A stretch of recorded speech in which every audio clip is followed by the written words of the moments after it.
Hi friends, welcome to soul to taste. ഇന്ന് ഞാനിവിടെ ഉണ്ടാക്കാൻ പോകുന്നത് കപ്പ തോരനാണ്.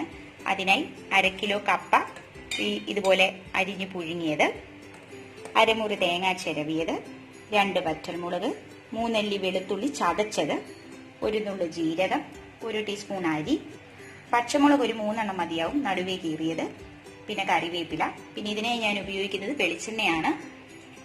കടുക്, മഞ്ഞൾപ്പൊടി, മുളക് പൊടി. ചൂടായ പാനിലേക്ക് ആവശ്യത്തിന് വെളിച്ചെണ്ണ ഒഴിച്ചു കൊടുക്കുകയാണ്. ഇപ്പം ഏകദേശം ഞാനൊരു 2 ടേബിൾ സ്പൂൺ വെളിച്ചെണ്ണയാണ് ഒഴിച്ചിരിക്കുന്നത്. കടുകിടുകയാണ്.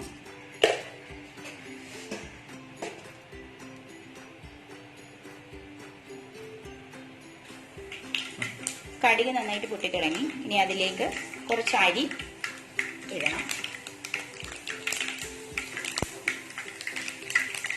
ഫ്ലെയിം ഒന്ന് കുറച്ച് വയ്ക്കുക. അരി ഇങ്ങനെ പൊങ്ങി വരും. അരി നന്നായി വറുത്തതിന് ശേഷം അതിലേക്ക് നമ്മൾ ചതച്ച വെളുത്തുള്ളി, 1 നുള്ളു ജീരകം, വറ്റൽമുളക് ഒക്കെ ഒന്ന് പൊട്ടിച്ചിടാം, കറിവേപ്പില, പച്ചമുളക്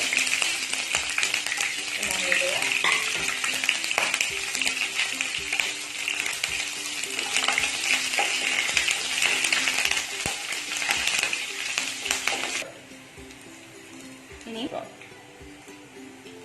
ഇനി പുഴുങ്ങി വെച്ചിരിക്കുന്ന കപ്പ ഇതിലേക്ക് ഇടുക.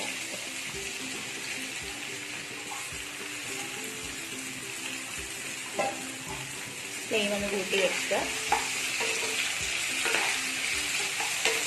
ഞാൻ കപ്പ പുഴുങ്ങുന്ന സമയത്ത് വെള്ളത്തിൽ ഉപ്പിട്ടിരുന്നു. അപ്പം അതുകൊണ്ട് ഞാനിപ്പോൾ ഉപ്പിടുന്നില്ല.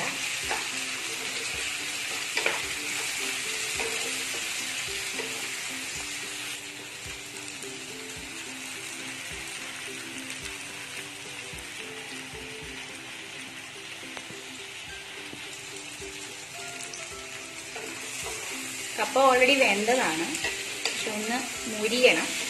അപ്പം നമുക്കൊരു കാര്യം ചെയ്യാം, നമുക്ക് മൂടി വെച്ച് ഹൈ ഫ്ലെയിമിലിട്ട് തന്നെ 2 മിനിറ്റ് ഇങ്ങനെ ഇരിക്കട്ടെ. ഏകദേശം 2 മിനിറ്റ് ആയിട്ടുണ്ട്.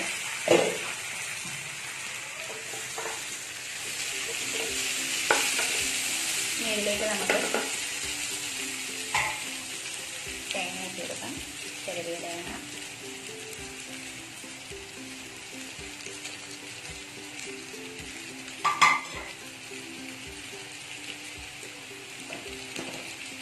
മഞ്ഞൾപ്പൊടി ഒരു 1/2 സ്പൂൺ ഇടാം, മുളക് പൊടി 1/2 സ്പൂൺ,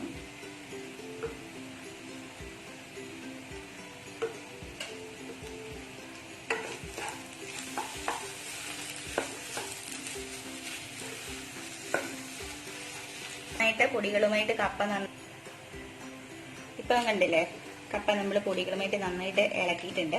ഈ സമയത്ത് ഉപ്പ് കുറവാണെന്നുണ്ടെങ്കിൽ, കാരണം തേങ്ങ ഇട്ടല്ലോ, അപ്പം കുറച്ചുകൂടെ നമുക്ക് ഉപ്പിട്ട് കൊടുക്കാം.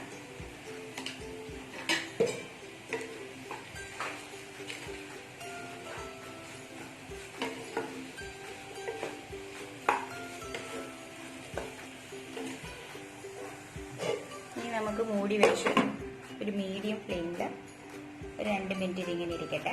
മസാലയൊക്കെ ഒന്ന് മൂത്ത് കപ്പയുമായിട്ടൊന്ന് ശരിക്ക് മിക്സ് ആവണം. 2 മിനിറ്റ് കഴിഞ്ഞ് നമുക്ക് ഓപ്പൺ ചെയ്യാം.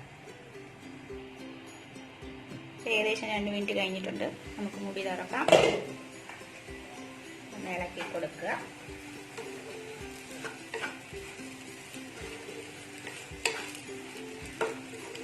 ഇത്രയേ ഉള്ളൂ കപ്പത്തോരൻ. വളരെ എളുപ്പമാണ് ഉണ്ടാക്കാൻ. നമുക്ക് ഫ്ലെയിം ഓഫ് ചെയ്യാം. അപ്പം ഇതാണ് നമ്മളുടെ കപ്പത്തോരൻ. ഇത് വളരെ എളുപ്പമാണ് ഈ വിഭവം ഉണ്ടാക്കാൻ. ഇതെല്ലാവരും ട്രൈ ചെയ്യണം. ഇത് നമുക്ക് ചോറിന്റെ കൂട്ടത്തിൽ കഴിക്കാം. ഒരു കൂട്ടാൻ പോലെ കപ്പത്തോരനാണല്ലോ, അപ്പം ചോറിന്റെ കൂട്ടത്തിൽ ഇത് വളരെ ടേസ്റ്റിയാണ്. നിങ്ങൾ എല്ലാവരും ഇത് വീട്ടിൽ ട്രൈ ചെയ്ത് നോക്കണം. എല്ലാവർക്കും ഇത് ഇഷ്ടപ്പെടുവാണെങ്കിൽ എൻ്റെ ചാനൽ സബ്സ്ക്രൈബ് ചെയ്യണം, ലൈക്ക് ചെയ്യണം, ഷെയർ ചെയ്യണം. Thank you.